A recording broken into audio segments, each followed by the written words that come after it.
noite para quem já está aqui logo no início da nossa conversa.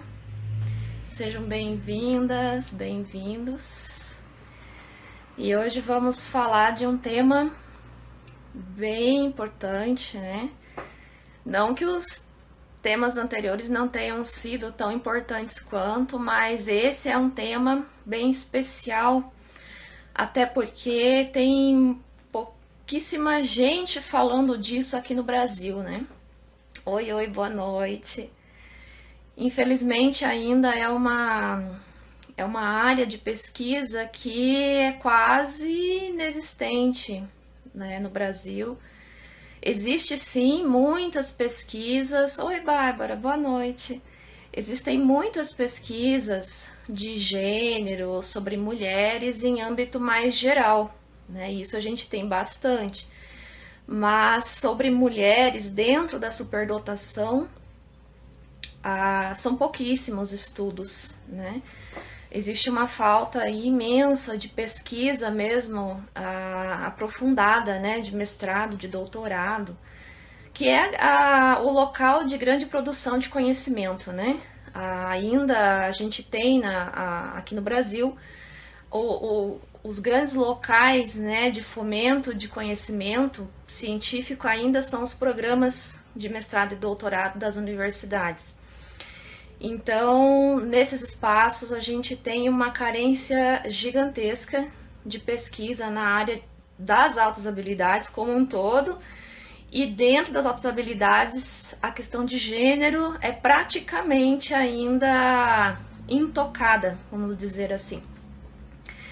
Mas estamos aqui justamente para poder começar a fomentar mais, né, a necessidade desse tema, dessas discussões dentro e fora das universidades, né? Mas eu, como cientista e também como filósofa, eu sinto como eu diria assim, uma obrigação ética, né, de fomentar isso dentro também da área da ciência. Então, a gente não é cientista, né, e não faz filosofia à toa. A gente faz tudo isso para poder trazer uma contribuição real para a vida das pessoas. E nada mais, eu diria, nada mais importante do que começar a discutir isso fora da universidade também, né, dentro e fora. E essa demanda de fora ir para dentro, né? Eu diria assim que a ciência, ela vai para frente quando nós levamos problemas para ela, né? Senão a gente fica muito à mercê apenas daquilo que os outros acham que a gente precisa, né? Então, quando a gente precisa de algo, a gente precisa dizer que nós precisamos. Para quem foi entrando, boa noite. Eu falei boa noite lá para os que já estavam, agora eu falo boa noite para quem foi entrando. E vamos começar efetivamente, né? Vamos começar efetivamente. De onde que surgiu, então, a ideia dessa conversa? Eu me deparei com uma pesquisa de doutorado, olha só a importância, né, da ciência na nossa vida. Me deparei com uma pesquisa maravilhosa de doutorado realizada nos Estados Unidos, muito recente, de 2017. Oi, Kelly, boa noite. De 2017, feita por uma mulher na Universidade de Denver. É uma tese incrível, é maravilhoso o trabalho que ela fez estudando mulheres superdotadas. Tanto que o nome da tese dela é Pesquisando a Vida de Mulheres Superdotadas. Aqui eu traduzi já o texto, né, o título para o português. Então, eu não consegui ler o trabalho dela todo, até porque ele é bem grande, mas eu li algumas partes e hoje o que eu quero conversar com vocês é sobre um recorte, tá, da tese dela.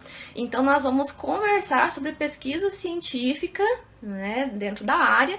E vamos trocar aqui também, né? Vamos trocar experiências, vamos trocar opiniões, a gente vai junto crescer nesse tema. O nome dessa autora é Christine Winterbrook, tá? É o nome dela.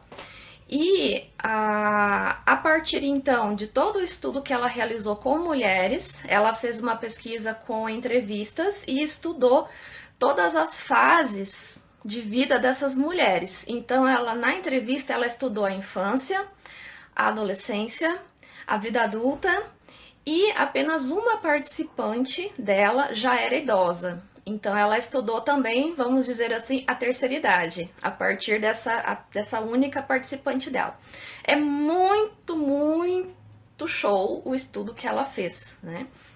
Super recomendo a leitura. E depois da live eu vou disponibilizar certinho a referência, tá? Para quem quiser procurar o estudo dela. Infelizmente está em inglês, né? Assim como as pesquisas todas que são originais, a gente tem encontrado elas em inglês. Infelizmente, nós ainda no Brasil estamos repetindo mais do mesmo, né? Infelizmente, mas eu estou muito otimista que a gente vai mudar esse cenário e vamos começar a fazer pesquisa de temas originais também e diminuir aquilo que a gente já sabe e aumentar o que a gente não sabe. Mas então vamos lá. Um trecho da pesquisa da Christine é sobre barreiras, né, que as mulheres superdotadas e talentosas enfrentam na vida. E ela divide nas barreiras internas e barreiras externas. Hoje eu vou trazer apenas as barreiras internas, porque não daria tempo para falar das externas também. Barreiras internas são as barreiras psicológicas, tá? E o que são essas barreiras? Elas são crenças, basicamente é isso, tá? São crenças que as mulheres desenvolvem ao decorrer da vida, conforme as experiências que elas vão tendo e conforme elas vão interpretando essas experiências na vida delas. Então, em linhas muito gerais, uma barreira psicológica, ela seria isso, tá? Vamos ficar com essa compreensão por hora. Crenças que são desenvolvidas ao decorrer da vida e não são quaisquer crenças, tá? São crenças muito específicas, porque elas impedem que essa mulher desenvolva o seu potencial e os seus talentos. Tá? Então, uma barreira psicológica é uma crença que impede que essa pessoa ela se desenvolva, né? Impede total ou parcialmente. Tá? Então, eu vou passar aqui pro meu resumo, né? Pro meu mapa aqui de fala, que eu deixo sempre aqui do meu lado, para que eu possa trazer para vocês digamos, tudo o que eu consegui apreender dessa parte, né, desse trecho que a Christine escreveu, e para eu não me perder no meio, porque tem bastante coisa, né, é um estudo bastante aprofundado que ela realizou. Então, essas barreiras, elas se constroem a partir de mensagens sociais. Essas mensagens podem ser tanto diretas como podem ser indiretas. Uma grande parte acaba sendo até mesmo indireta, né? Oi, Aline, boa noite. Boa noite para quem foi chegando agora. O que é uma mensagem indireta? Por exemplo, aqui eu estou chamando de indireta, por exemplo, aquilo tudo que não é verbal. Sabe aquele olhar que você recebe em determinada situação? A pessoa nem precisou falar nada para você, mas ela já te olhou de um jeito que você já sentiu uma reprovação ali, só para dar um exemplo. Tá? Esse é um tipo de mensagem indireta. Pensando que direta e indireta aqui eu estou me referindo ao que é verbal, digamos, eu falo diretamente algo para alguém. Indiretamente, eu me comporto de outras maneiras, onde eu não preciso necessariamente falar para transmitir aquela mensagem, né? Então, o que a Christine percebeu, né, no estudo dela? De que é muito comum, é extremamente comum, que as mulheres construam o seu plano de vida não a partir do que elas querem, mas a partir do que os outros querem que ela seja. Isso é uma das questões que a Christine levanta, de que é muito comum que as mulheres desconsiderem os próprios desejos, as habilidades, né, e os seus próprios objetivos de vida. Abram mão delas mesmas em prol de desejos de outras pessoas, né? Outra coisa que a Christine traz, que é bastante comum também, que pensando aqui sempre em mulheres talentosas, né, de destaque, mulheres superdotadas. Se a gente for pensar que quando a gente fala de talento, não necessariamente apenas a mulher superdotada, mas qualquer outra mulher que tenha também, né, a desenvoltura de talentos, mesmo que ela não seja necessariamente superdotada, né? Então, a Christine também ela pontua que para as mulheres é muito comum que a ambição, seja aí por qualquer coisa, né, na vida, essa ambição seja encarada pelos outros como egoísmo.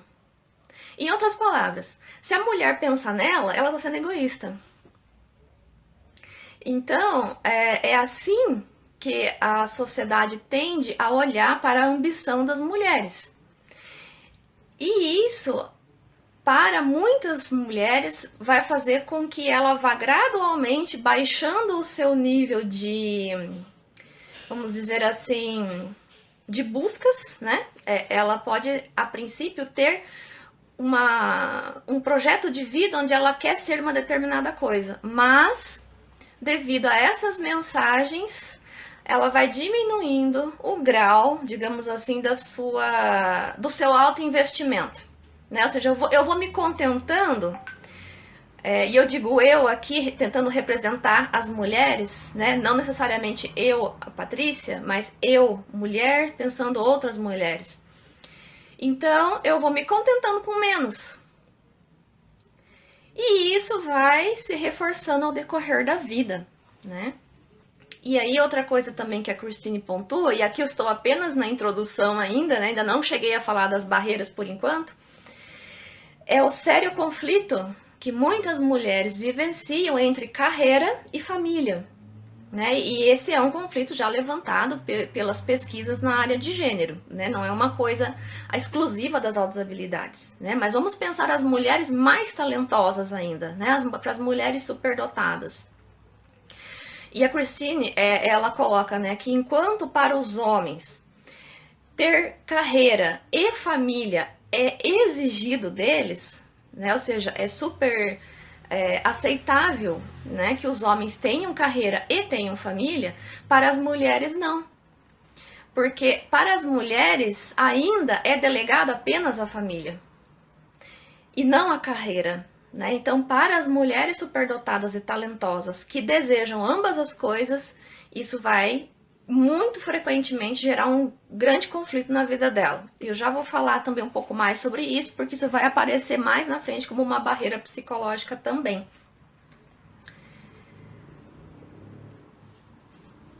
E vamos entrar então agora, após esse breve preâmbulo, né, nas barreiras propriamente ditas, e aí eu vou comentando um pouco, né, de cada uma.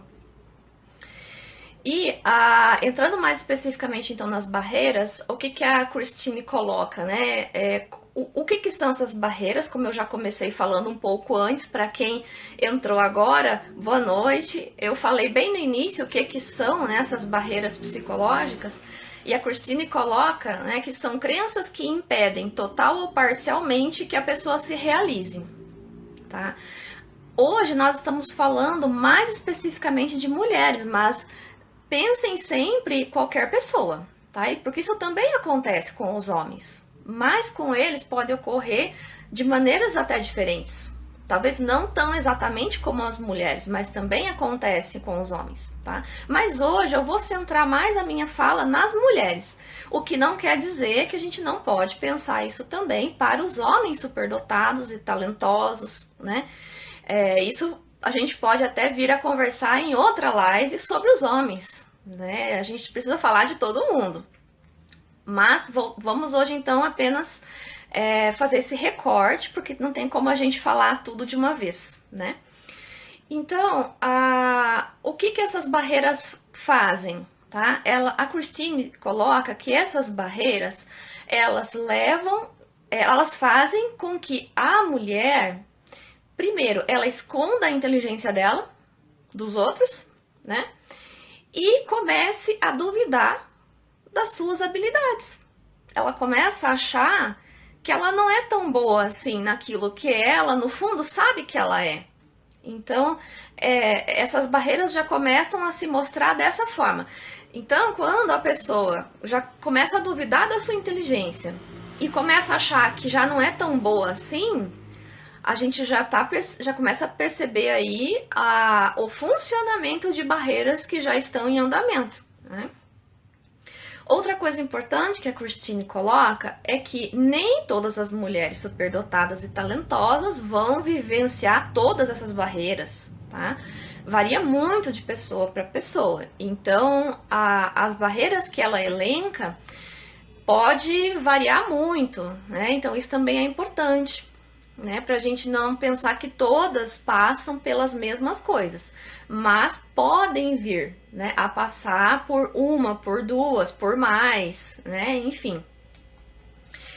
E ela também traz alguns outros estudos, né? Ela traz muitos estudos, ela fez uma pesquisa muito ampla no doutorado dela, e esses estudos que ela traz, eles apontam que existe uma combinação dos fatores, né, das barreiras internas e das externas que em conjunto afetam diretamente o potencial da mulher talentosa, né? Para quem foi entrando, boa noite, tá? Estamos aqui já entrando nas barreiras propriamente ditas.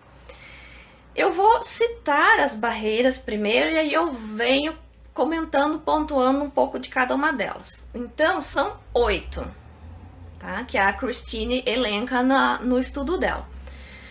Perfeccionismo, descrença nas próprias habilidades, medo do sucesso, síndrome da impostora, multipotencialidade, síndrome da dona de casa, complexo de Cinderela e síndrome da supermulher. Todas essas. Tá? Você vê que não é pouca coisa, né, gente? São 8. É bastante. Vamos começar com o perfeccionismo. Tá?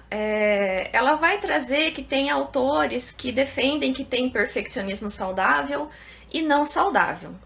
E tem autores que defendem que se for perfeccionismo, nunca é saudável. Mas, apesar das divergências entre autores, o que ela vai trazer? Né?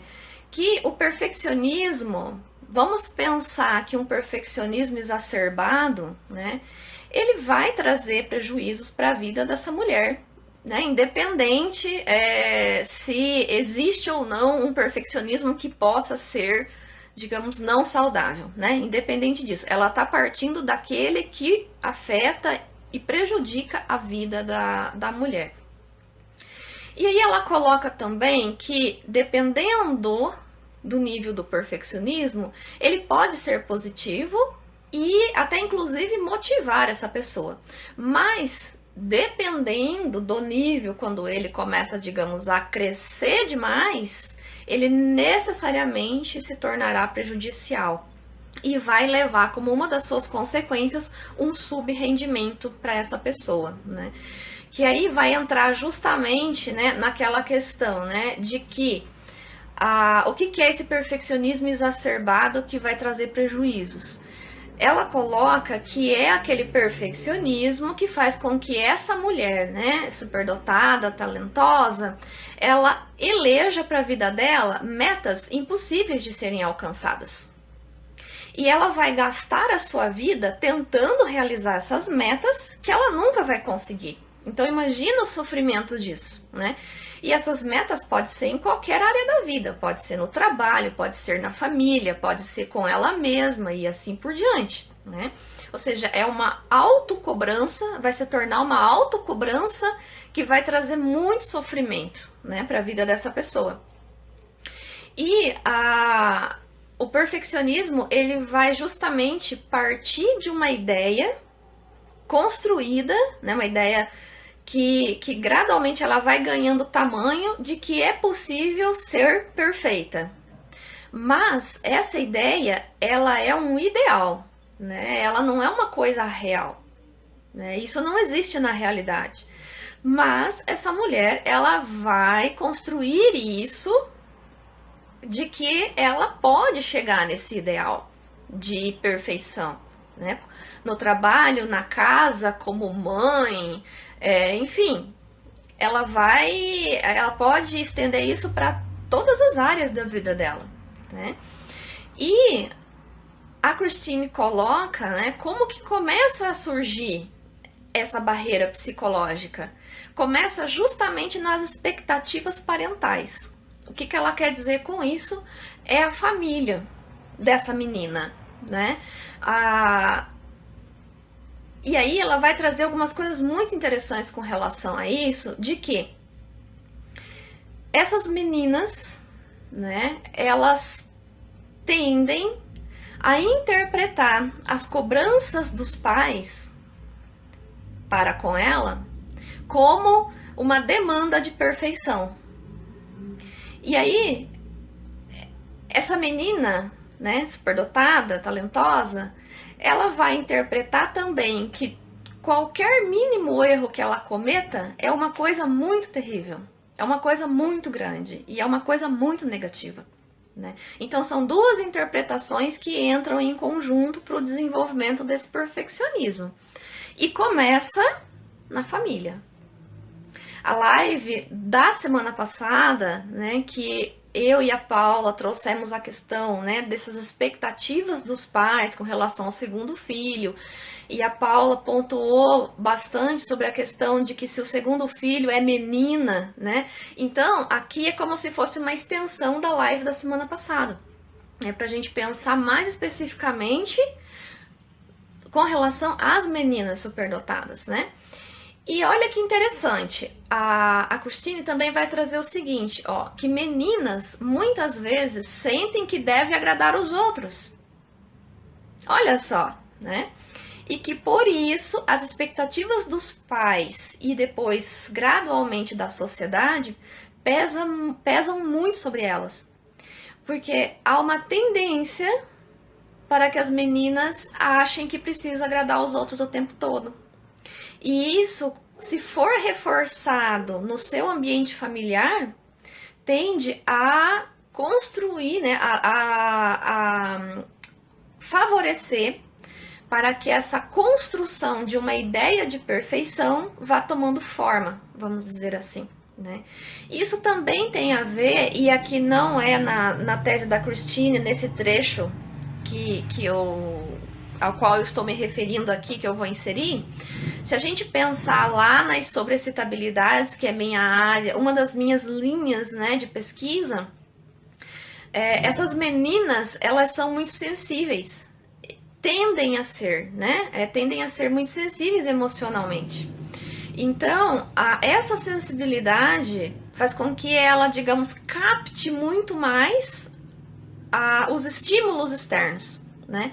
Esses estímulos de todos os tipos, os positivos e também os negativos. Então, essas cobranças, essas exigências dos pais tendem a ser sentidas com muito mais intensidade também, né? Então, uma coisa tá junto com a outra, né? Uma coisa puxa a outra, na verdade. Então, o perfeccionismo, por que ele é uma barreira psicológica? Porque em alto grau, ele vai travar a vida da pessoa, né? A pessoa muito perfeccionista, ela não consegue realizar coisas.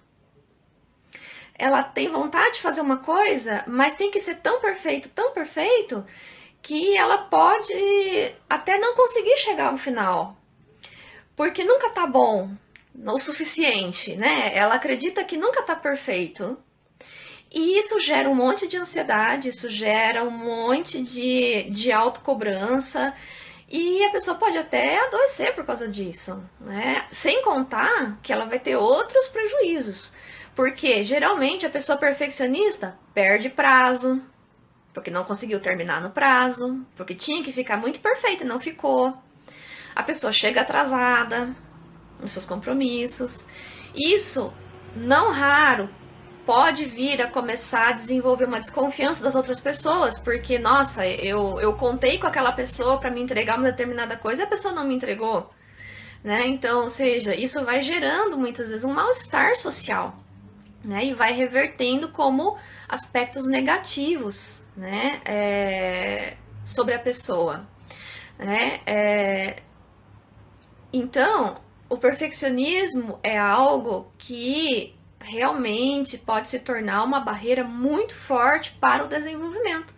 Se eu não consigo me sentir satisfeita com as minhas atividades, com as minhas tarefas, com aquilo que eu coloco para mim, a tendência é que isso vá afetando outras áreas da minha vida. Por exemplo, o meu autoconceito, né? Pode diminuir, eu posso começar a me sentir uma pessoa inadequada, eu posso começar a sentir autoestima que vai baixando, né? Ou seja, eu vou diminuindo o amor que eu tenho por mim mesma. E isso é muito sério, né? Isso abre portas para muitas outras coisas, né?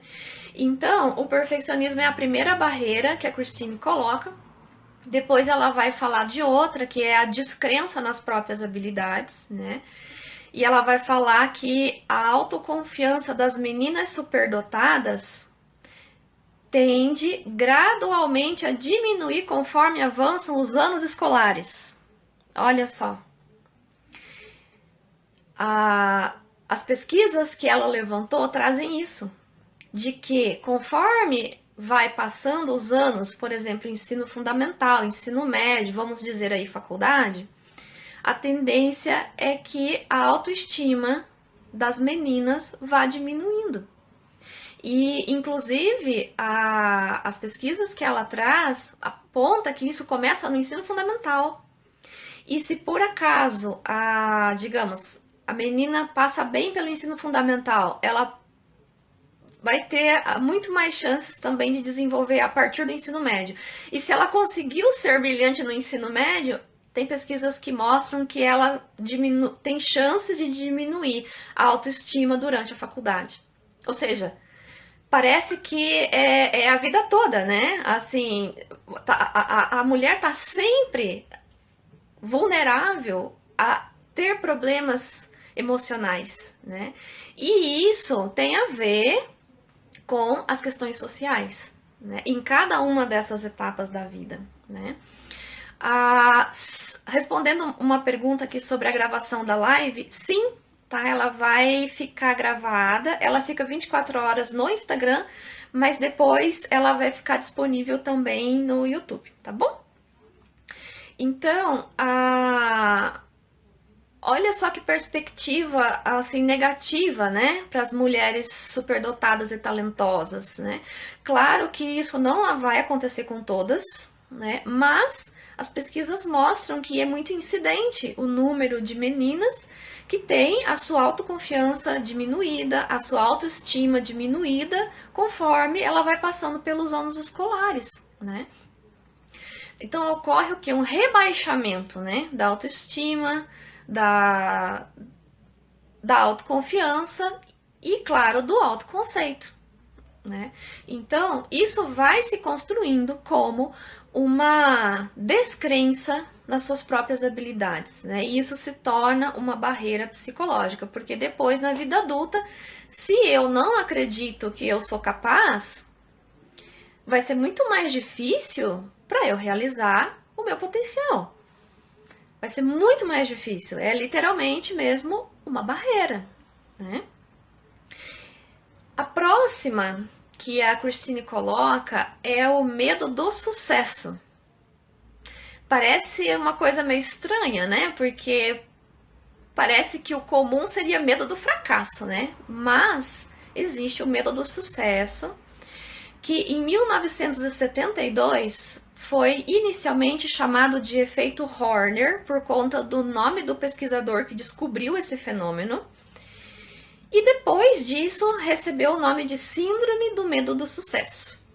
Tá? Então, se vocês ouvirem em algum lugar esse nome efeito Horner, é medo do sucesso. Né? É isso. O que é isso? Né? Do que se trata isso? Então, a Christine ela vai colocar o seguinte, que é quando a mulher ela sente medo de vencer um homem numa situação de competição. seja qualquer tipo de situação, tá? Qualquer situação onde haja um homem com quem ela vai competir e ela sente medo de competir com ele e de ganhar dele. Nossa, mas parece estranho, né? Mas por que que a mulher vai ter medo de, numa competição com um homem, ela ganhar dele? Porque aí entra uma questão emocional. Porque no fundo, para essa mulher, quando ela se desempenha melhor que um homem, no fundo ela vai sentir isso como uma perda. Que ela vai perder alguma coisa se ela ganhar de um homem. E quando eu falo em ganhar, pensem aqui qualquer coisa, tá? Qualquer coisa da vida. Vou dar só um exemplo só para ilustrar. Por exemplo, ser melhor, ser mais bem-sucedida na sala de aula do que o melhor menino da sala de aula. O melhor que eu digo é aquele que é melhor sucedido na sala de aula, só para dar um exemplo. Ou na faculdade, ou no trabalho, ou nas relações familiares, né? Por exemplo, dentro da própria família, né? Ela se mostrar mais talentosa do que aquele primo, aquele irmão, aquele fulano lá que todo mundo elogia. Só para dar um exemplo, né? Então é isso. Porque, de alguma forma, se construiu nessa mulher uma crença, tá? De que se ela for melhor que um homem, se ela for melhor sucedida, se ela for mais talentosa, se ela for mais inteligente, ela vai ser rejeitada pelo sexo oposto. Ou seja, em outras palavras, essas mulheres que desenvolvem o efeito Horner, né, o medo do sucesso, elas têm medo de que, ao ser mais inteligente do que um homem, ela não vai conseguir ter relações afetivas com homens. Ela não vai conseguir, por exemplo, um namorado, ela não vai conseguir um companheiro, ela não vai conseguir ter vínculos afetivos, porque os homens vão rejeitá-la por ela ser mais inteligente do que ele. Então, é um tipo de crença que se constrói muito inconscientemente, em grande medida, né? Todas as barreiras psicológicas, elas têm, assim, um efeito muito forte inconsciente, né? Então, o medo do sucesso tem a ver com isso. É a mulher que ela tem medo de perder vínculo. E aí, a Christine traz uma coisa muito interessante, que ela diz o seguinte, que as meninas superdotadas, elas tendem a se tornar muito mais sensitivas, muito mais sensíveis aos conflitos das situações competitivas do que a média das outras meninas, né? Elas sentem muito mais esse conflito, né? Essa competição em situações da vida, né? Do dia a dia. E que, junto a isso, vem todas as expectativas culturais, né, em cima da mulher, de que ela não pode se mostrar muito inteligente, de que ela não pode ser muito talentosa e assim por diante, né? Tá tudo envolvido nessa questão. E olha só, a Christine também, ela traz uma outra informação bem importante para nós. Ela diz que jovens mulheres frequentemente mudam os seus planos para acomodar as ambições menores, que foi o que eu falei na introdução, né? Para elas se acomodarem a um papel feminino mais tradicional, vamos dizer assim, né?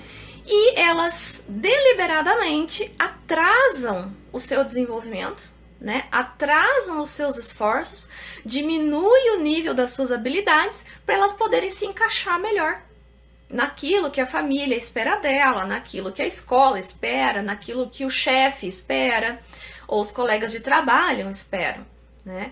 Então, é algo que, se a gente for pensar, é algo muito violento, né? Essas mulheres terem que diminuir quem elas são por causa dos outros, né?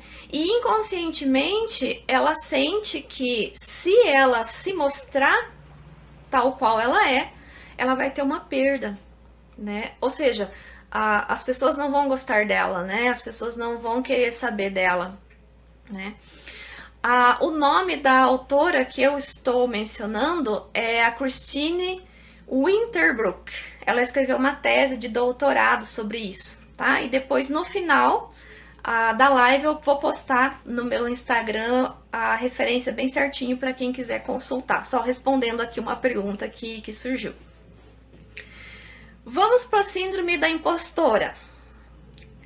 A síndrome da impostora, ela foi descoberta em 1978, né? E ela é uma experiência interna que a mulher sente de falsa intelectualidade. O que isso quer dizer, tá? Quer dizer que a mulher, ela pode ser super inteligente, ela pode ser super talentosa e ela pode conseguir ter sucesso na vida. Ela pode se sentir bem-sucedida, seja no que quer que seja. Mas ela sente que isso não é real. E que se ela conseguiu ser bem-sucedida, é porque ela teve sorte. Ou porque alguém ajudou ela. Mas não por causa dela mesma. Ela sente que aquilo que ela conquistou não foi por ela. Então, ela tem essa sensação muito vívida e real de que ela tem uma falsa intelectualidade, né? Isso é muito comum de acontecer justamente nas áreas onde as mulheres se destacam com relação à área intelectual, né? E é uma crença de que ela não é realmente brilhante, né? De que ela não é tudo isso. Na verdade, que ela não é nada disso, né?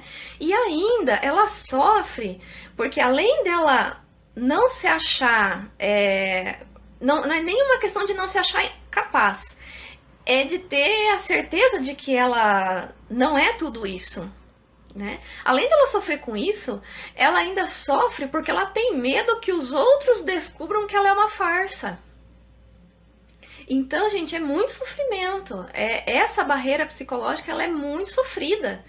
Porque essas mulheres que desenvolvem esse tipo de barreira, elas não têm só o medo do fracasso. E daí aqui entra o medo do fracasso, né? Na barreira anterior era medo do sucesso. Aqui é uma barreira de medo do fracasso.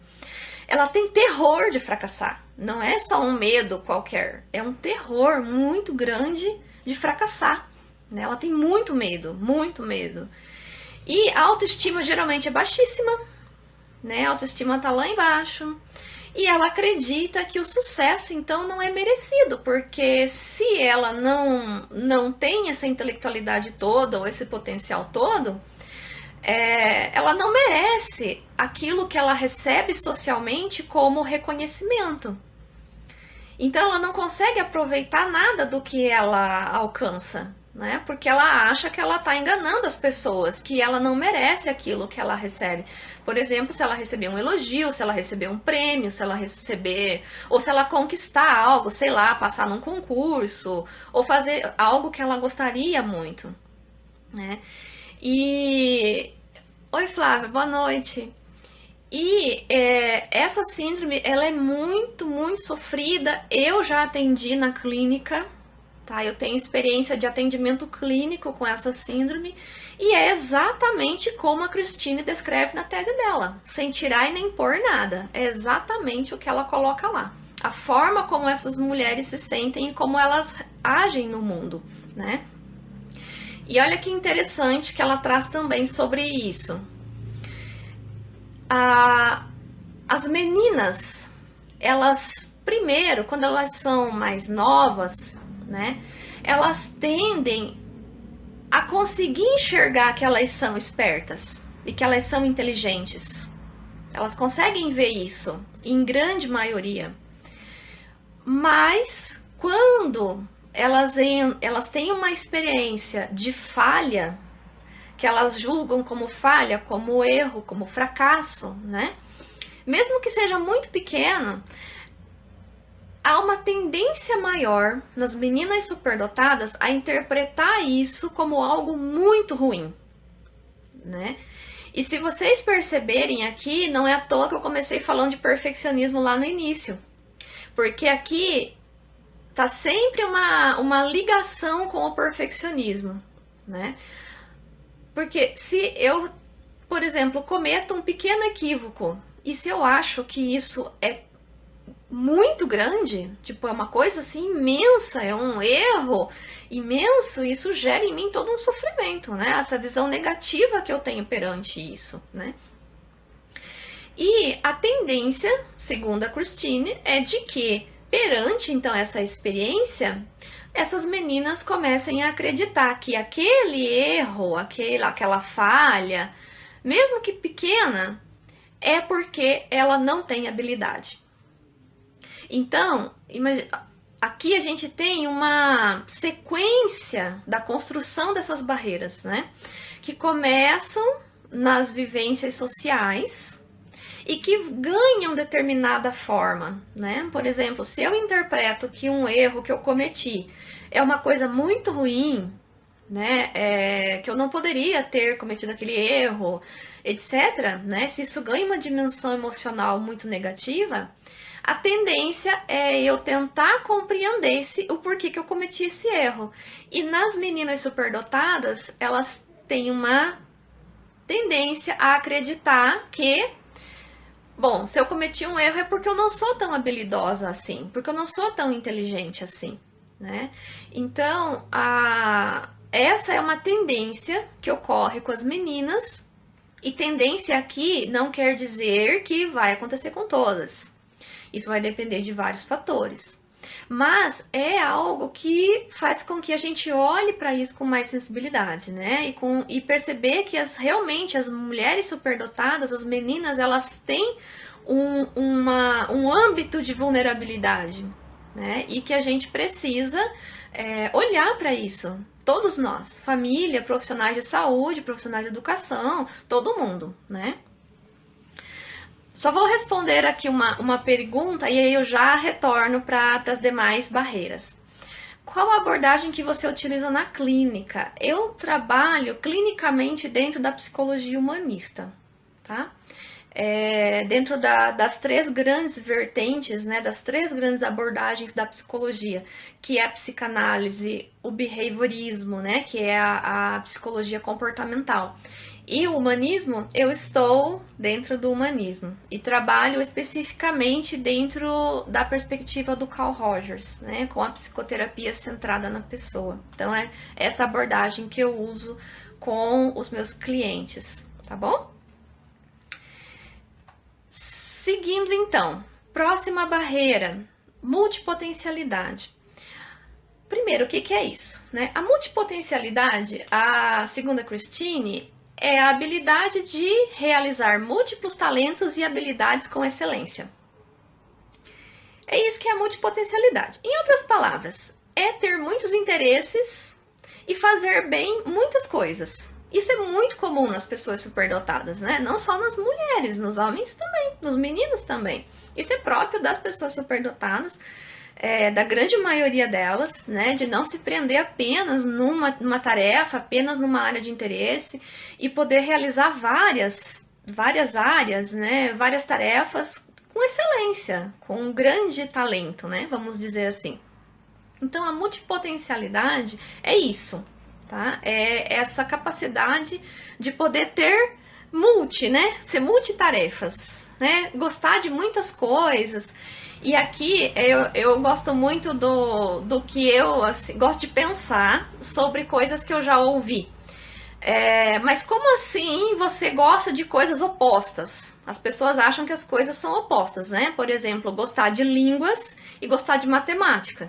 As pessoas acham que quem gosta por exemplo, de letras não pode gostar de matemática e vice-versa. As pessoas acham que isso é oposto e na verdade não é. Eu, por exemplo, sou extremamente apaixonada pelas ciências humanas, mas eu nutro uma grande paixão pelas ciências exatas, naturais, né? Que as exatas estão dentro do rol das ciências naturais. E, nossa, se eu pudesse, se eu tivesse tempo, eu seria mais um monte de coisa. Inclusive, iria ter formações dentro das ciências naturais. Mas não, a gente não tem tempo para tudo, né? A gente precisa se dedicar mais a uma área. Então, multipotencialidade é isso, tá? É gostar de muitas coisas e ter competência para realizá-las, né? Essa é a questão. Que não necessariamente são em áreas assim tão diferentes, né? Por exemplo, eu gosto muito de química, mas eu também adoro antropologia e filosofia. Mas, aparentemente, são distantes, mas têm suas inter-relações, né? Não necessariamente sempre assim, né? Mas pode ser várias tarefas um pouco mais próximas também. Isso é multipotencialidade, tá? Eu só vou baixar os comentários, que eu vi que tinha uma pergunta aqui, eu não quero deixar passar, tá? E eu já retomo aqui a minha fala da multipotencialidade. A Elaine está perguntando o seguinte: você acha que alguma condição de síndrome do impostor é normal? Eu não consegui compreender bem o que você está perguntando, Elaine. O que você quer dizer com normal, primeiramente? Né? Essa é uma palavra que tem muitos sentidos, né? Se você puder colocar mais um comentário, assim, detalhando um pouco mais a sua pergunta, para eu entender melhor o que você especificamente está querendo saber, tá bom? Então, eu peço a gentileza para você. Deixa eu ver se tem mais alguma pergunta, se não, eu sigo com as multipotencialidades. Bom, sim, Elaine, todo aluno de doutorado acha que o quê? Que tem multipotencialidade, Elaine? É isso que você quer dizer? Tá, eu achava que a síndrome da impostora era a regra, de todo estudante de doutorado, como se fosse normal. Agora eu entendi o que você quis dizer. Mas é interessante isso que você traz, Elaine, porque é muito comum até de se encontrar esse tipo de coisa no doutorado, né? No mestrado, no doutorado. Mas por que será? Né? Por que será que as mulheres num mestrado ou num doutorado, que são carreiras estritamente intelectuais, acadêmicas, né? Elas vão, se elas não tinham antes, elas podem desenvolver lá, né, essa síndrome, né? Essa barreira, vamos dizer assim. A gente precisa pensar mais a fundo sobre isso, né? Não só nas mulheres superdotadas, mas em todo mundo que está nessa área das ciências, né? Desse sofrimento psíquico gerado dentro dessa área também. Uma outra questão, as multipotencialidades, está relacionada às inteligências múltiplas? Sim, eu diria que sim. Sem sombra de dúvida, né? Porque se eu tenho destaque em várias inteligências, eu tenho muito mais chances de ter potenciais a desenvolver em várias tarefas, às vezes umas bem diferentes das outras, né? Eu diria que sem sombra de dúvida, que tem relação sim com as inteligências. Aqui um comentário que a Flávia faz e vem muito ao encontro da nossa discussão. Ainda existem muitos mitos relacionados aos interesses de homens e mulheres. Meninos são das exatas e as meninas gostam mais de humanas. Um mito que é constantemente reforçado. Exatamente. Né? E é algo que traz prejuízos para todos, né? Porque como se você não pudesse estar naquela área porque você é mulher ou porque você é homem, né? E isso a gente vê nitidamente, né, nas formações de nível universitário. Numa sala, por exemplo, de pedagogia, quando você encontra um homem lá dentro, minha nossa, né? É uma raridade ter 1, 2 rapazes, né, numa sala de pedagogia. E se você vai para uma área mais tecnológica ou mesmo das ciências mais exatas, estritamente exatas, vamos dizer assim, tem determinadas formações que você vai encontrar uma mulher lá no meio da sala cheia de homens, né? Vamos pensar aí uma engenharia mecânica, só para dar um exemplo, ou outras engenharias, né? Ou áreas mais tecnológicas também. Então, exatamente isso, né? Tem a ver não apenas, mas também com essa divisão de gênero do que é para um e do que é para outro, né? Deixa-me ver se temos mais algumas perguntas ou não. Sim, temos. A Verônica pergunta o seguinte: a procrastinação tem alguma relação com o perfeccionismo? Tem total relação. Total. Né? Porque um dos efeitos do perfeccionismo é justamente a procrastinação. Né? Não vou dizer que é só por causa do perfeccionismo, mas tem ali uma medida de perfeccionismo sem sombra de dúvida, né? Claro que varia de pessoa para pessoa, mas tem. Porque o procrastinar, ou seja, se eu fico, né, ali me enrolando para fazer uma coisa, isso tem um porquê de eu não realizar de fato, né, aquilo. E perfeccionismo está ali no meio de tudo isso. Deixa eu ver se tem mais algo, senão eu sigo aqui nas multipotencialidades. Então vamos lá, seguindo com as multipotencialidades. Então, essa é uma situação que a Christine coloca que pode ser positiva, como também pode ser negativa. Positiva é quando a pessoa consegue dar conta das suas multipotencialidades e isso não atrapalha ela. Né? Pelo contrário, aquilo vai fazer com que ela vá cada vez mais adiante na realização do seu potencial. Mas ela diz que para muitas mulheres superdotadas e talentosas, a multipotencialidade pode vir a se tornar uma barreira psicológica, porque essa mulher ela pode ter muitas situações e vivências de frustração com relação a isso. Quando que isso acontece? Quando ela não consegue, por exemplo, se encontrar profissionalmente, ou onde ela está, ela não consegue se encaixar profissionalmente, né? Ela não consegue realizar o que ela deseja por aí N fatores, ou ainda ela não consegue nem escolher a área que ela quer atuar. Ou o que ela quer fazer da vida, vamos dizer assim. Não necessariamente pensando aqui em profissões acadêmicas, mas qualquer tipo de trabalho, qualquer tipo de atividade, tá? Então, quando a mulher não consegue fazer isso, ou ela é impedida, né, por fatores externos também, a tendência é que isso gere uma frustração muito grande. Né? E essa frustração, ela decorre dessa multipotencialidade, ou seja, a mulher ela sabe que ela pode fazer um monte de coisa, que ela tem um monte de talentos, mas ela não consegue colocar em prática nenhum deles para ter um produto final satisfatório para ela. Né? Então é isso que a Christine quer dizer quando a multipotencialidade se torna uma barreira psicológica. Não que a multipotencialidade necessariamente seja uma barreira, mas ela pode vir a se tornar, né?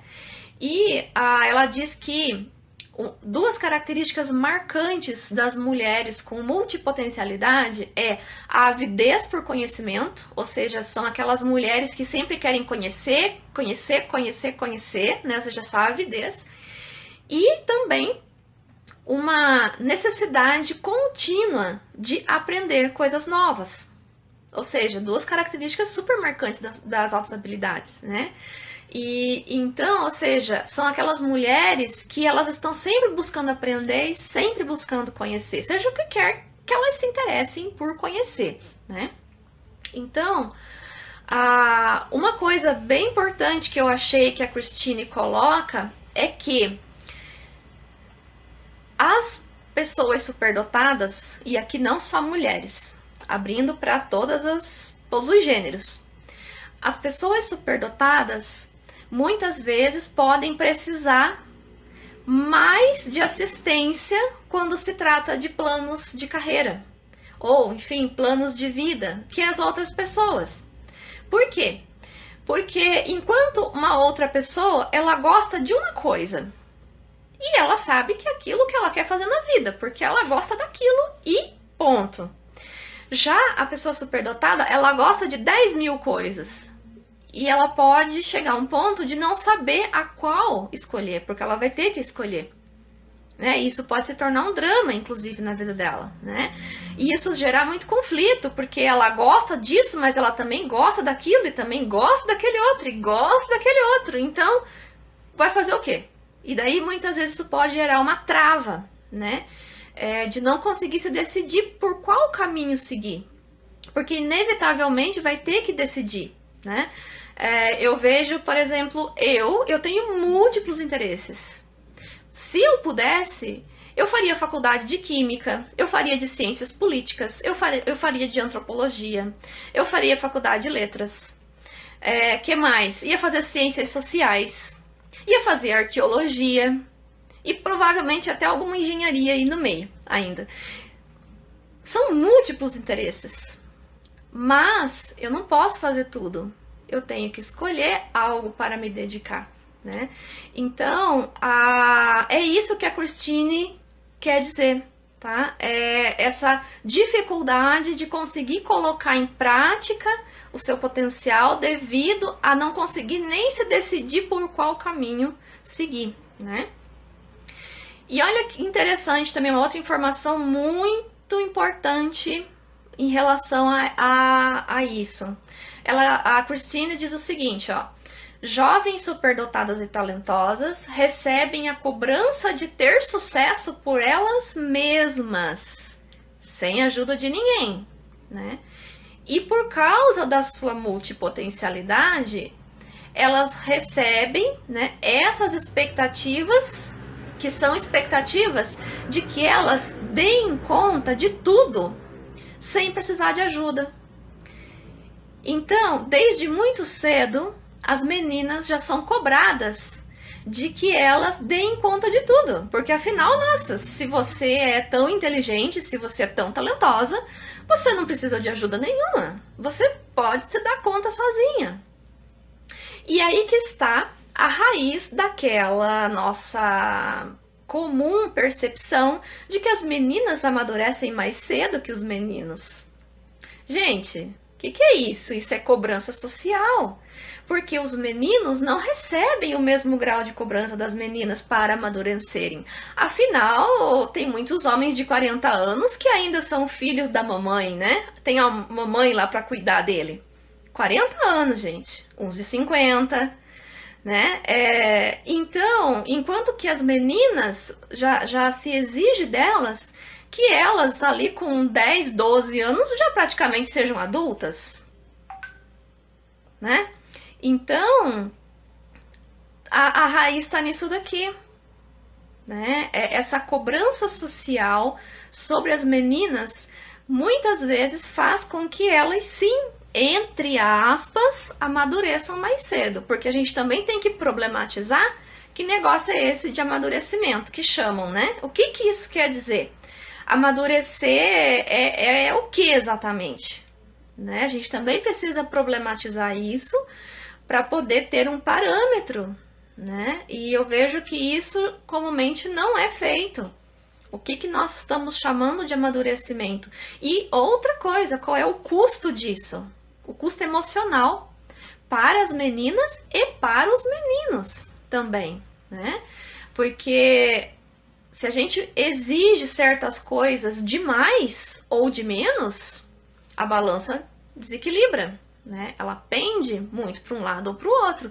E a tendência é que hajam consequências negativas tanto para quem recebeu demais quanto para quem recebeu de menos, né? Vamos dizer assim. Oi, Deise, boa noite. Então, são muitas questões, né? De uma questão abre-se para muitas outras. Pessoal, o Instagram está me avisando que está findando aqui a nossa hora. Eu vou parar aqui e eu já retorno para falar das últimas 3 barreiras, tá bom? Então,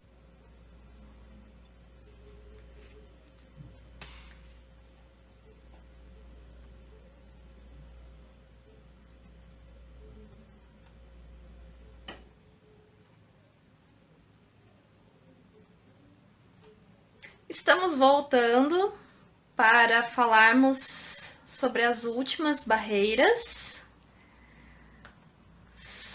As últimas 3 são a síndrome da dona de casa, o complexo de Cinderela e, por fim, a síndrome da supermulher, tá? Então, são essas 3. Então, vamos lá, né? A próxima barreira, então, é a síndrome da dona de casa. O que isso quer dizer, né? A síndrome da dona de casa acomete as mulheres que são, né, superdotadas, altamente talentosas e que são levadas por N motivos a se dedicar apenas para a família e não podem se realizar em outras áreas. Né? Isso pode ocorrer por vários motivos, né? Mas essa síndrome da dona de casa se refere a isso, né? É aquela mulher superdotada, talentosa, que ela fica confinada apenas à casa e as tarefas que são domésticas, geralmente com filhos e coisas assim. E a Christine traz uns estudos muito interessantes com relação a isso que foram feitos nos Estados Unidos, de que essas mulheres, com o passar dos anos, elas tendem a perder o seu senso de independência, elas tendem a ter um rebaixamento da sua autoestima, passam a ter um autoconceito negativo, de se sentirem incompetentes, incapazes com o decorrer do tempo. Ou seja, elas perdem elas mesmas. Elas tendem a perder elas mesmas, né? E aqui a Christine, ela coloca que é bastante importante, ao pensar nessa síndrome da dona de casa, ela acomete as mulheres que ficam apenas cuidando, né, da casa, sendo esposas, sendo mães, mas ela gostaria de estar em outros espaços e ela não pode. Né? Não é o caso, por exemplo, de mulheres que desejam estar em casa, serem esposas, cuidarem dos filhos e trabalham fora também, por exemplo. Né? Não é nesses casos, mas é no caso da mulher que é impedida de se realizar em outras áreas. Então, ela pode vir a desenvolver essa síndrome da dona de casa, que é para aquela mulher que ela não está em casa por escolha dela, mas ela está porque é exigido que ela permaneça em casa e ela não se realize em outras áreas, né? Vamos pensar aqui um exemplo, uma situação prática. Vamos pensar uma mulher que acabou se casando com um homem muito machista. Que, sabe aqueles homens que não deixam a esposa nem sair de casa sem a permissão dele? Vou dar um exemplo extremo, né? É mais ou menos isso, né? Ou seja, ela acaba sendo impedida por vários fatores de permanecer apenas em casa, né? E uma coisa importante que a Christine traz para nós é que as mulheres trabalhadoras, ela quer dizer que as mulheres que trabalham fora de casa, elas tendem a ter mais satisfação, né? Porque elas conseguem incluir, né, essa realização fora de casa na sua autoavaliação pessoal, né? Que vai contribuir para o desenvolvimento dos seus potenciais, né? Dos seus talentos. E outra coisa muito importante que ela traz é a questão da remuneração financeira também. Né? De não ter a dependência da remuneração financeira de uma outra pessoa, pelo menos não totalmente, né? E ela também vai trazer outra coisa bem importante com relação a isso, é de que as relações afetivas, elas são muito importantes para as mulheres superdotadas e talentosas, né? E aqui eu acrescento pessoalmente que não só para as mulheres, para homens também, para todos os gêneros, eu diria, né? Mas aqui, como a pesquisa dela é sobre mulheres, ela fala específico sobre as mulheres, né? Mas as relações afetivas, então, elas são muito importantes para as mulheres superdotadas, né? E para as talentosas. São a Christine, ela traz estudos que mostram que, na verdade, as relações afetivas são centrais para a vida dessas mulheres. Ou vamos dizer, talvez pela grande maioria. E o que isso vai gerar muitas vezes, né? Porque um exemplo, que é a síndrome da dona de casa, pode estar relacionado justamente a isso, né? Porque, por exemplo, entre a mulher escolher, digamos que a ela seja imposta uma escolha, onde ela ou fica com o marido ou ela sai de casa para trabalhar. Vamos dizer que ela tenha que escolher isso, dependendo de como essa menina foi criada, como ela foi educada, como é que foi as relações parentais dela, ela pode escolher ficar com o marido e abrir mão, por exemplo, da sua vida fora de casa, né? De se realizar com outras coisas. Então, a gente volta na questão parental, a gente volta na questão da família, né? Claro que os pais não são os únicos modelos e nem as pessoas que vão determinar a vida dos filhos, mas existe uma medida muito grande de influência de quem cuida dessas crianças, e aqui sempre, quando eu digo pai e mãe, não necessariamente pai e mãe biológico, né? Mas são as pessoas que cuidam, né? Que são os primeiros modelos para essa menina. Porque querendo ou não, gente, a mãe e o pai, ou quem quer que cuidou desde pequena, é o primeiro modelo dessa criança, né? Quem mais seria? Né? Depois vão havendo outros modelos, né? E aqui eu gostaria de aproveitar e inserir nessa questão a suma relevância da escola, da educação. Porque para muitas meninas, né, os modelos que ela encontra estão em casa e na escola. Existem sim outros além, existem, por exemplo, famílias que o modelo, por exemplo, religioso é mais forte que o da escola, só como exemplo, né? Mas aqui eu estou pegando a imensa maioria que é família e escola, né? Então, vamos pensar uma família onde o modelo parental é um modelo muito pobre em incentivo.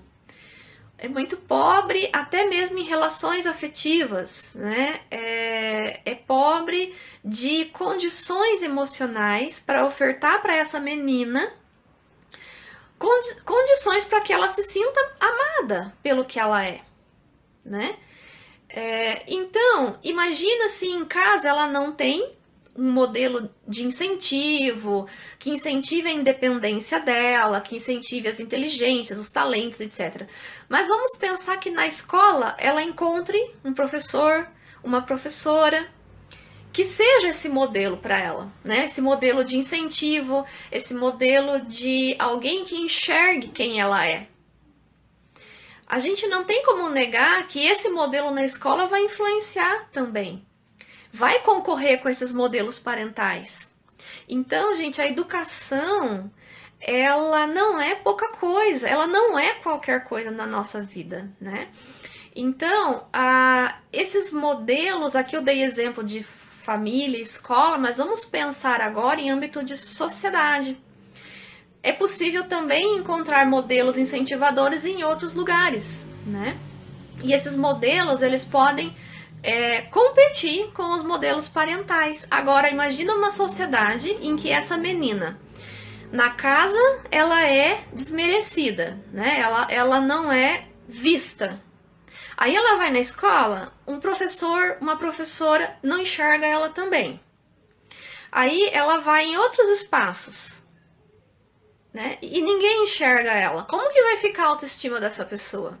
Né? Então, ao discutir gênero, a gente está discutindo sociedade inteira. E não é à toa que é uma discussão tão polêmica, porque sim, nós estamos mexendo nas bases da sociedade ao discutir questões de gênero. Seja as mulheres, seja outras discussões de gênero também. Né? Então, voltando aqui com o link com a Christine, se as relações afetivas são centrais para as meninas superdotadas, Essas relações começam na família, mas elas se estendem para outros lugares. Então, é possível construir relações afetivas fora da família. Ainda bem, né? Porque muitos de nós, se dependêssemos só dos modelos dos nossos pais ou de outros da nossa família, nós estaríamos muito mal. Uma grande parte de nós, né? Então, ainda bem que nós podemos ver outros modelos e podemos construir outras relações afetivas fora da família. E muitas vezes são essas relações fora da família que vão nos salvar do nosso caos, né? E eu falo isso para a gente poder pensar a importância que cada um de nós tem na vida do outro. Né? Na vida das outras meninas, das outras mulheres e dos meninos também, claro, né? Boa noite para quem chegou agora, né? E então, essa síndrome da dona de casa, né? Ela acaba tocando em todas essas questões, né? Em tudo isso. E passando para a próxima, né, para a próxima barreira psicológica, que é o complexo de Cinderela, ele foi nomeado em 1981.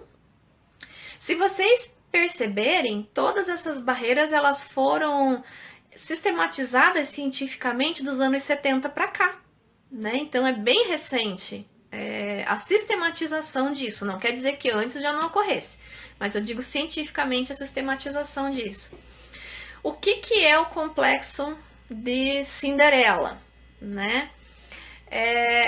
A Christine, ela coloca o seguinte, que é uma rede de atitudes e medos amplamente reprimidos, que tiram das mulheres, ou seja, essas atitudes e esses medos, tiram dela o uso da sua mente e do seu intelecto e tiram a sua criatividade, né? É como se tudo isso tomasse o lugar, né, tomasse conta da criatividade, da inteligência, das inteligências, né, dessas mulheres. E por que Cinderela? Não é à toa que foi escolhido esse nome. Pensando lá no conto de fadas da Cinderela, quem é a Cinderela? Né? Ela é a princesa que vai ser salva lá pelo príncipe, como é aí comumente as histórias de princesas em conto de fadas, né?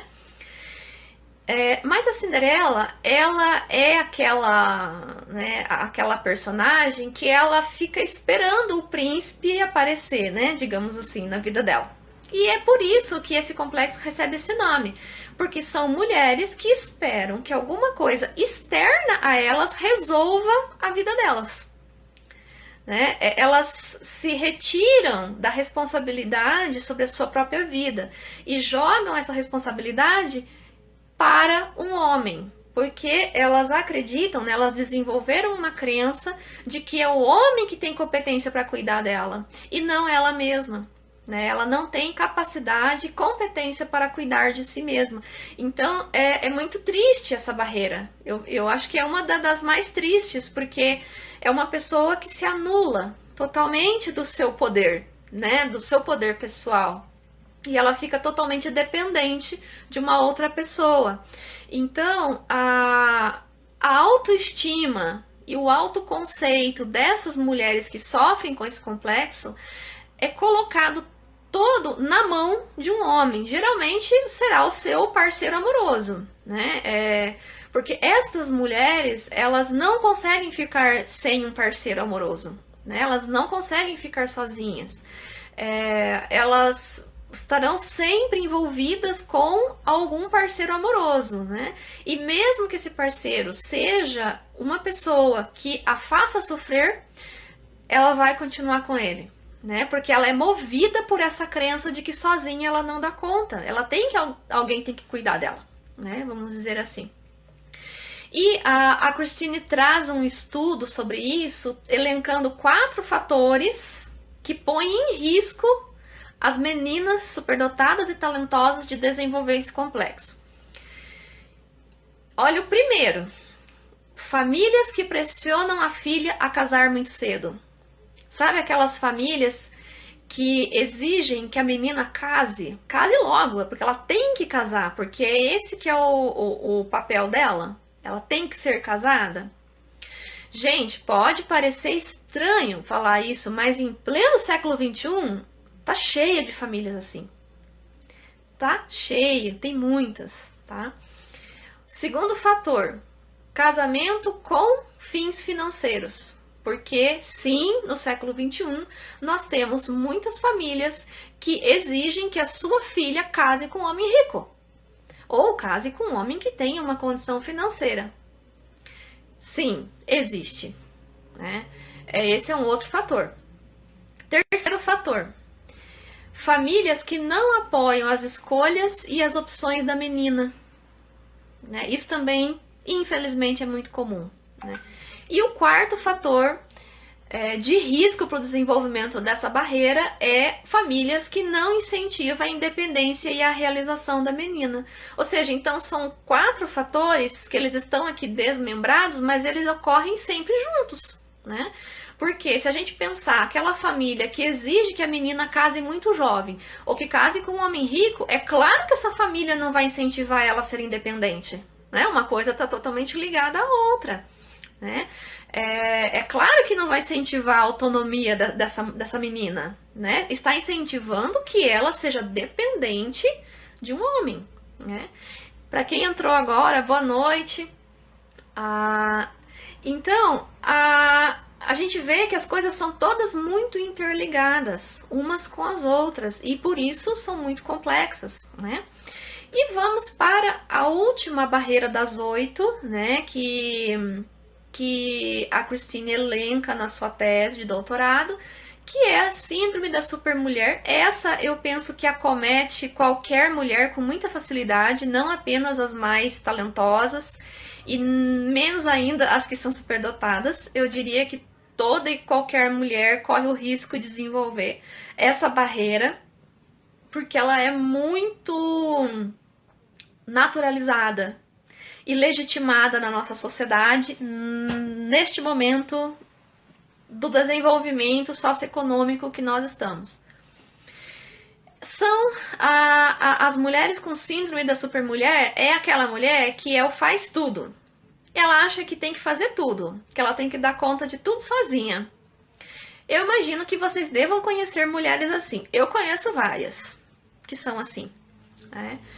Que são aquelas mulheres que se esforçam para realizar o máximo do seu potencial, trabalhando fora, sendo dona de casa, sendo mãe, e fazendo tudo. Né? Ela que ela se coloca, né, nesse lugar de que ela tem que fazer tudo e que ela não tem que receber ajuda.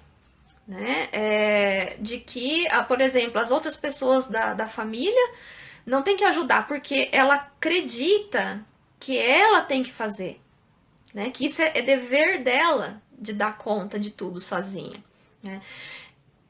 Essa barreira está muito linkada com o perfeccionismo, né? Tá muito junto ali com o perfeccionismo, né? E uma outra característica da barreira da supermulher é a de que essas mulheres, elas tendem a relacionar o seu potencial com um sentimento de culpa. Então, é como se essas duas coisas estivessem juntas, sabe? Unidas, assim, né? Potencial e culpa, tá junto, assim, o tempo todo, né? Que é aquela situação, por exemplo, quando a gente ouve, né, muitas vezes, mulheres dizendo que se sentem culpadas por trabalhar fora e deixar, por exemplo, seus filhos, né? Ou se sentem culpadas por não conseguirem desempenhar 100% como ela gostaria uma determinada tarefa dentro de casa, e assim por diante, né? Geralmente, essas mulheres estão sempre sobrecarregadas, estão sempre cansadas, estão estressadas, né? Estão frustradas, né? Então, isso é muito comum no discurso, né, dessas mulheres, que é aquela faz tudo, né? Essa é a síntese da síndrome da supermulher, né? muito facilmente essas mulheres correm risco de desenvolver a síndrome de Burnout, né, que é uma síndrome muito grave e precisa de um tratamento muito adequado, né? Não é qualquer coisa, né? Não é uma coisa simples a síndrome de Burnout. Então, ou seja, dessa barreira psicológica que é a síndrome da supermulher, abre a porta, por exemplo, para a síndrome de Burnout. Que é a síndrome de Burnout, em termos muito simples, é uma compulsão por trabalho.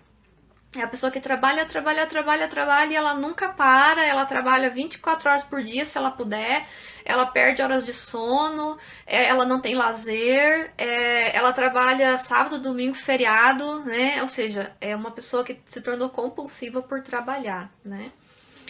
E uma grande questão que a Christine traz é que justamente as mulheres talentosas e superdotadas, elas não recebem ajuda para gerenciar suas multipotencialidades, né? Porque imagina, uma mulher com multipotencialidades.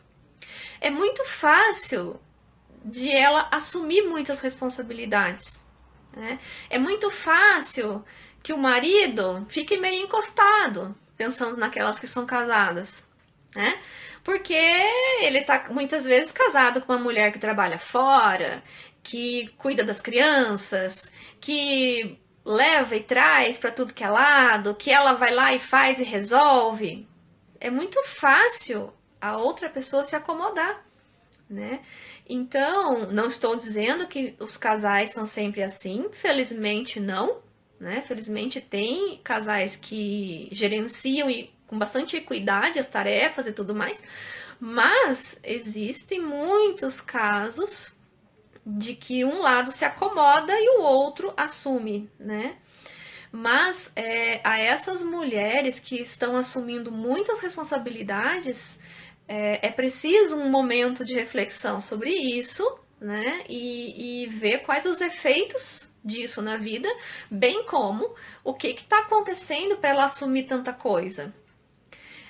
Como eu sempre costumo dizer, né? Muitas mulheres hoje, devido a todo um contexto socioeconômico que a gente vive, elas parece que passam a acreditar que o filho ela fez sozinha.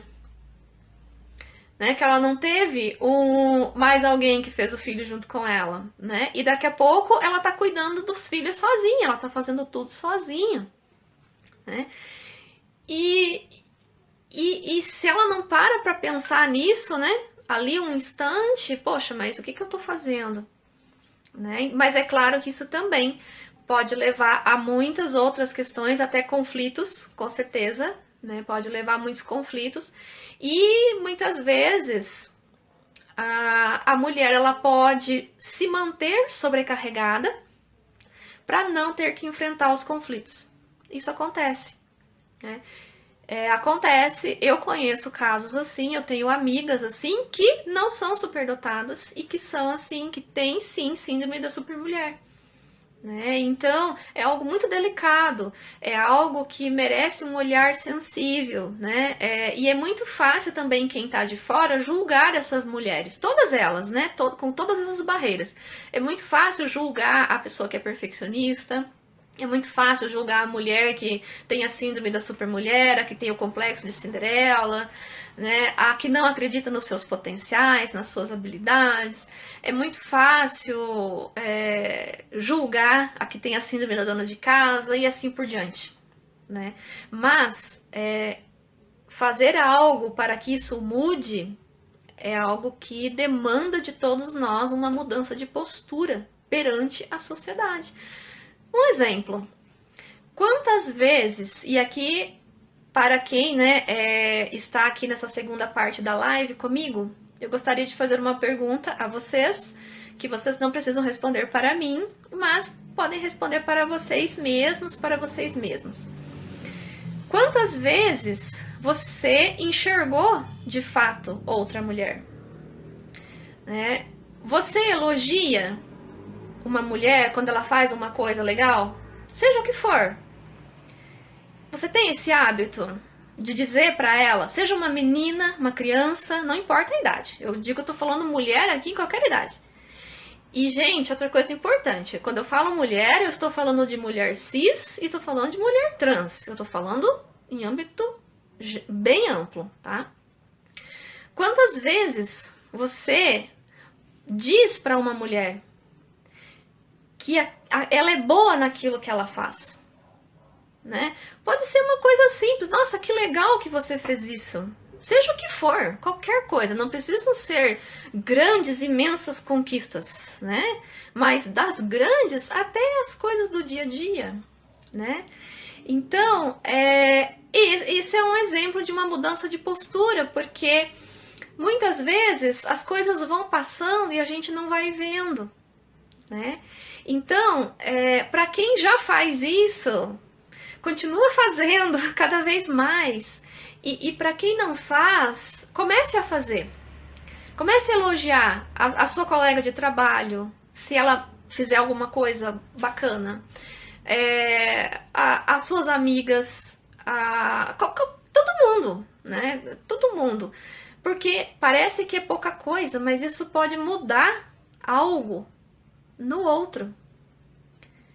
Eu já tive a oportunidade de receber mulheres na clínica, né, com discursos de que durante toda a vida dela nunca ninguém elogiou o que ela fazia. Ela nunca recebeu um elogio da família. Eu tenho vários casos assim que eu já atendi, né? Então, imagina se ela nunca foi elogiada na família, mas se ela recebe elogios fora da família.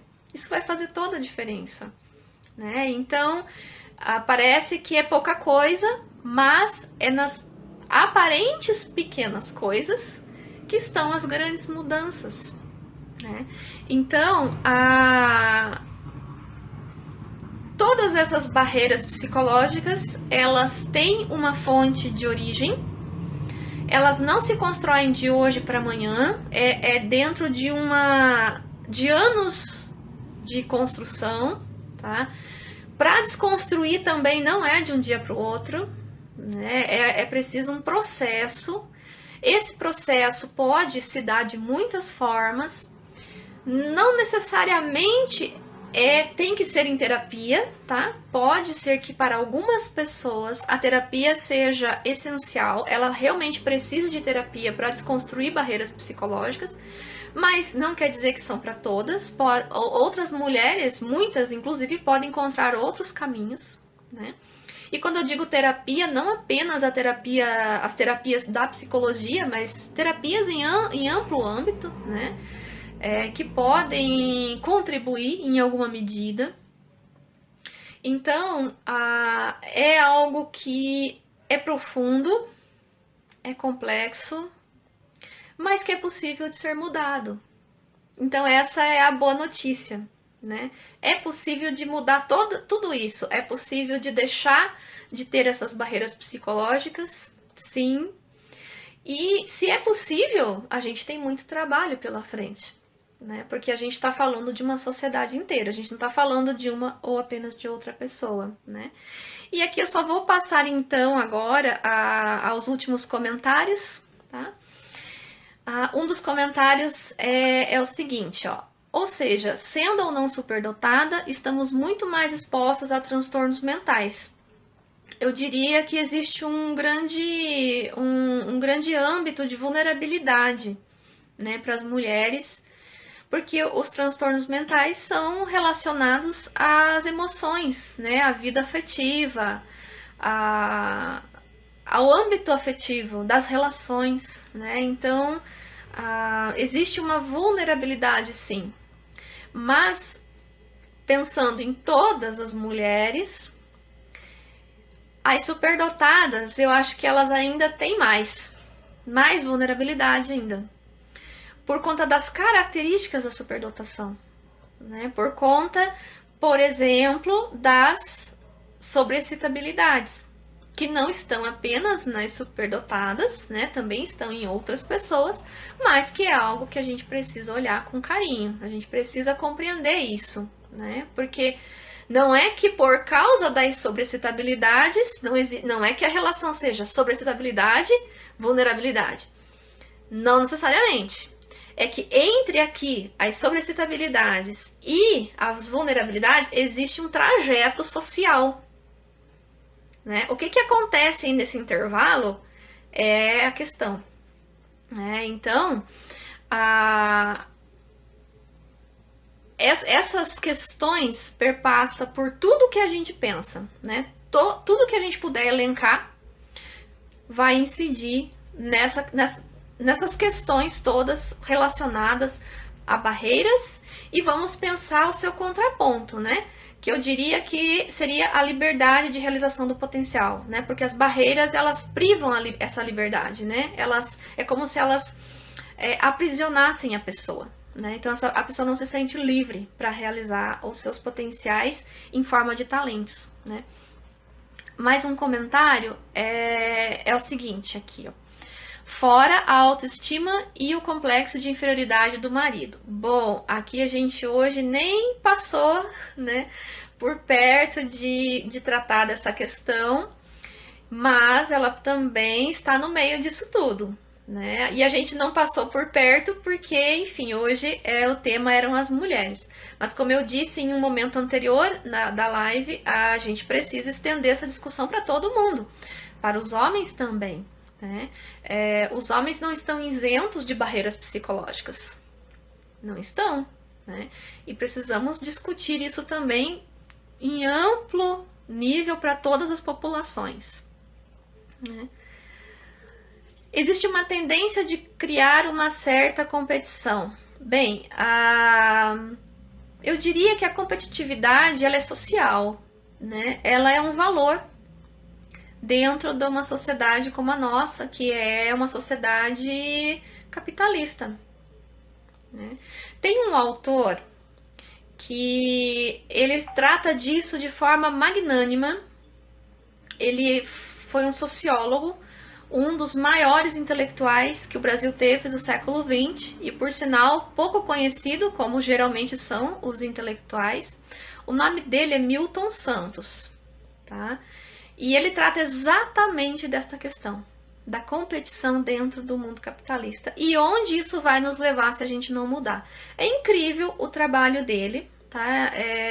Super indico para quem gosta desses temas ler Milton Santos. Eu posso dizer que quem lê Milton Santos expande o seu horizonte na vida. Não é só intelecto, é na vida, porque a visão dele do Brasil, porque ele é um intelectual brasileiro e fez o seu pensamento, ele é voltado ao Brasil e América Latina, faz a gente nos ver de uma maneira muito mais profunda. Então, super indico para quem gosta, né, dessas questões e quer ter uma visão mais ampla, ler Milton Santos, tá? E aqui um último comentário. Acredito que seja um exercício diário, porque culturalmente somos ensinadas a fazer críticas. É justamente, né, porque nós recebemos isso, né, nós somos criticadas, e isso se introjeta na gente, né, para usar um termo aqui da psicologia, de introjeção, né? Introjeção é uma coisa que entra e fica lá, psicologicamente falando, né? E o que a gente faz com isso? A gente inconscientemente, em grande medida, reproduz. Ou seja, aquilo que fizeram com a gente, existe uma forte tendência de que eu reproduza isso. Claro que isso não é assim exato, né? Ou seja, exatamente o que fizeram comigo eu vou fazer com outra pessoa. Não, não é assim que funciona. Não é uma coisa exata, mas pode ter muitos níveis dentro disso, né? E sim, eu também posso conseguir conscientemente coisas que fizeram comigo eu não reproduzir com outra pessoa. Sim, isso também acontece, né? De eu não reproduzir coisas que fizeram comigo. Mas a gente não pode deixar de considerar essas reproduções inconscientes, porque elas acontecem sem que a gente perceba. Por isso, né, o nome inconsciente, a gente não se dá conta. Falamos também um pouquinho disso na live da semana passada, sobre família e os filhos, né, os segundos filhos. O quanto que os pais podem tratar de modo diferente o segundo filho e não se perceber. que está tratando diferente, né, do que trata o primeiro filho superdotado, né? E aqui é a mesma coisa. A gente pode, até a gente se perceber de algumas coisas, a gente pode ter desmerecido muitas meninas e muitas mulheres sem se perceber. Ou se não desmereceu, a gente simplesmente ignorou, que a meu ver também é um modo de desmerecer. Porque se eu ignoro uma pessoa, eu estou desmerecendo ela, em certa medida, né? E isso é sentido pelo outro, né? E isso vai sendo introjetado, né? Essas experiências, e depois, né, a gente vai ter que tirá-las para fora, né? Eu cometi aqui um pleonasmo, né? Tirar para fora, mas é para reforçar isso mesmo, né? De que primeiro enchem a gente de coisa e depois a gente tem que ir lá e ir tirando, né? E tirando aquilo que não nos serve ou aquilo que nos atrapalha, né? Um comentário. Eu sinto necessidade de elogiar alguém quando vejo que é bom em algo. Eu me incomodo se eu não conseguir chegar na pessoa e elogiar, o que é diferente de bajular. Sim, né? E que bom, que bom. Eu, sinceramente, desejo que mais pessoas tenham essa postura, né? De elogiar algo que realmente é bom. Isso é algo que pode mudar o rumo da vida, né, de alguém. Mais um comentário. Uma vez eu li algo interessante sobre se Shakespeare tivesse uma irmã gêmea com as mesmas habilidades. Ela estaria cortando batatas enquanto ele escrevia as peças. Bom, eu acho que haveria uma grande chance de ela fazer isso, sim, né? E a gente vê isso hoje, tá? Hoje a gente vê isso acontecer, não necessariamente só entre irmãos, mas entre casais, né? Porque se nós vermos dentro da ciência, que é mais a minha área, né? Digamos assim, minha área de trabalho, dentro da ciência existe uma série de descobertas, de desenvolvimentos em várias áreas, né? Em vários tipos de ciência, que a gente conhece o nome do cientista, né? Do homem que desenvolveu aquilo.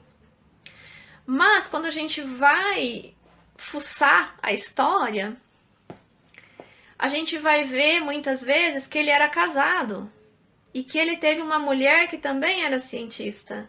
E ela ajudou ele, eles se ajudaram, né? Um ou outro. Mas quem ficou com o título foi ele. E ninguém nunca ouviu falar dela.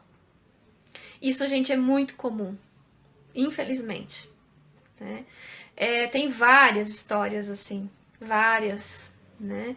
De grandes produções científicas que levou apenas o nome do homem. E aqui eu vou dar um exemplo, né, para já ir encerrando essa nossa segunda parte da live, que é a Leta Hollingworth. Não sei se vocês já ouviram falar dela, mas a Leta Hollingworth foi a pioneira nos estudos de altas habilidades e superdotação, tá? Ela foi norte-americana e ela começou a trabalhar com a superdotação no início do século XX. Ela foi uma cientista brilhante, brilhante, e ela era superdotada, claro, né? Ela era superdotada e o trabalho dela é incrível, é incrível. Felizmente, ela foi reconhecida pela APA, né, que é a Sociedade Internacional de Psicologia, né, Associação Internacional de Psicologia. Ela foi reconhecida como uma das mais brilhantes psicólogas da história da psicologia. Mas, e ela era casada, né, com um psicólogo também, eles eram um casal de psicólogos e trabalhavam juntos.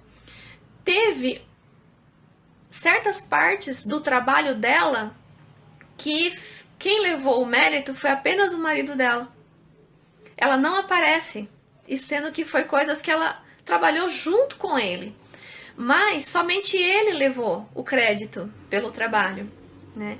Então, o caso da Leta é um exemplo, né? É um exemplo, mas ela não é a única, Existem outros muitos também, né? Então, eu super também indico vocês conhecerem o trabalho da Leta Hollingworth, tá?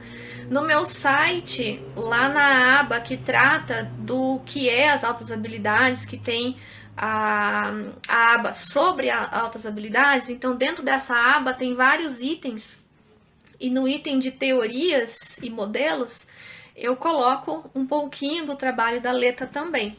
Então, super recomendo conhecer o trabalho dela, porque ela contribuiu, assim, horrores para as altas habilidades. Contribuiu muito, muito, e foi pioneira. Tanto que foi ela que fundou sala de recursos nas escolas, porque não tinha. Ela foi uma grande defensora de crianças e adolescentes, tá? Ela trabalhou especificamente com crianças e adolescentes. Então, se hoje a gente tem sala de recursos de altas habilidades nas escolas aqui do Brasil, foi graças a ela, né? Que há mais de 100 anos atrás trabalhou muito em defesa das crianças superdotadas, principalmente das menos favorecidas. Ela deu uma atenção especial para as crianças pobres, para as crianças de zona rural e para as meninas, tá? Então, aqui eu vou só responder uma última pergunta, que é da Flávia. Patrícia, por que a rivalidade entre mulheres é tão reforçada socialmente? Bom, eu diria, eu acho que não sou só eu que digo, tem também outras mulheres e homens também que discutem gênero e que acho que já pontuaram isso, mas eu vou falar que estou falando eu, né? Não estou citando ninguém em específico, o que não quer dizer que não tenha mais gente que já falou isso.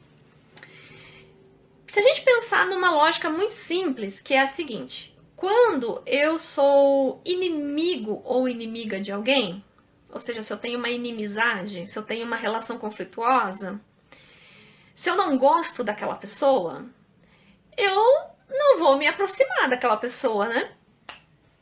Se eu não me aproximo, eu não a conheço. E se eu não a conheço, as chances que eu tenho de construir algo com ela cai muito.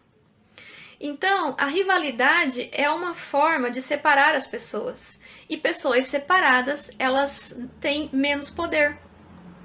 Então, por que a rivalidade entre as mulheres é reforçada? Porque se nós, mulheres, formos desunidas, ou seja, se nós não gostarmos umas das outras, nós não vamos nos unir para conquistar alguma coisa. É uma lógica que ela é pensada, e ela é pensada de forma perversa. Não é à toa que a rivalidade ela é instituída na nossa sociedade. Porque eu não vou ajudar o meu rival. Eu não vou ouvir aquele que é meu rival. Eu vou querer, não raro, ainda se puder, destruir o meu rival, né? Então, enquanto nós estivermos brigando entre nós mesmos, alguém está com um poder maior e está mandando em todos nós. Então, eu acho que é por isso, né? Porque enquanto eu fico olhando para outra mulher e criticando ela porque ela é magra demais, ou porque ela é gorda, ou porque o cabelo dela tá desarrumado, ou porque onde é que já se viu, ela tá com aquela roupa curta, ou sei lá, ou porque ela trabalha fora de casa e não cuida dos filhos, ou eu critico porque ela só fica em casa e não faz mais nada do que isso, né? Porque eu posso criticar qualquer coisa. Enquanto eu fico fazendo isso, se eu fizer isso, eu nunca vou enxergar o potencial da outra pessoa.